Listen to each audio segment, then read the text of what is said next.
حضور اکرم صلی اللہ علیہ وسلم کے والد گرامی کی قبر کشائی۔ بسم اللہ الرحمن الرحیم۔ السلام علیکم خواتین و حضرات۔ یقیناً تمام تعریفیں اللہ کے لیے ہیں، ہم اس کی تعریف بیان کرتے ہیں اور اسی سے مدد کے طلبگار ہیں۔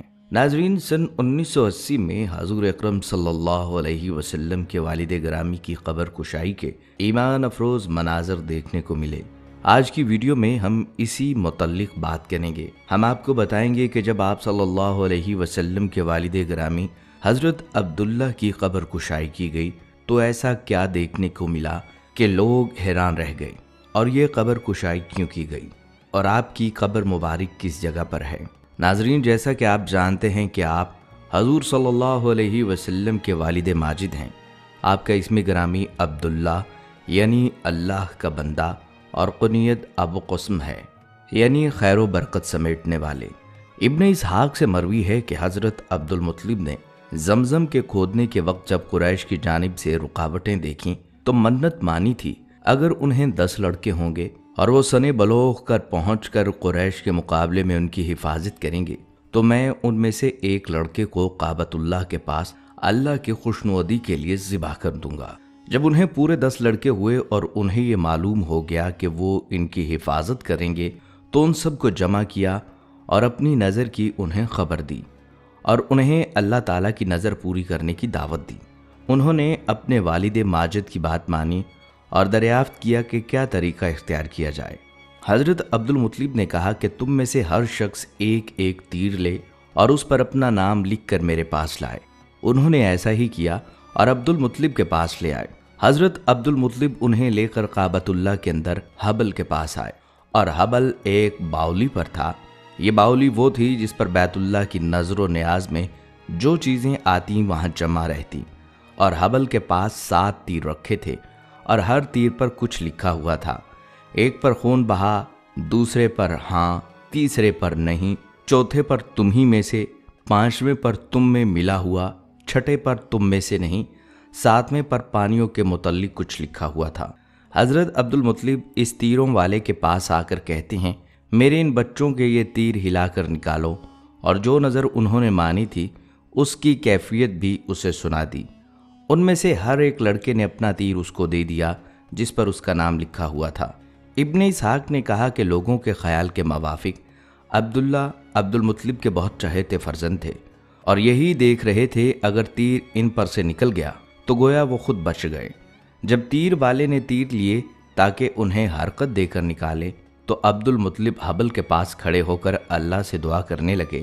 جب تیروں والے نے تیر چلائے تو حضرت عبداللہ کا نام نکلا۔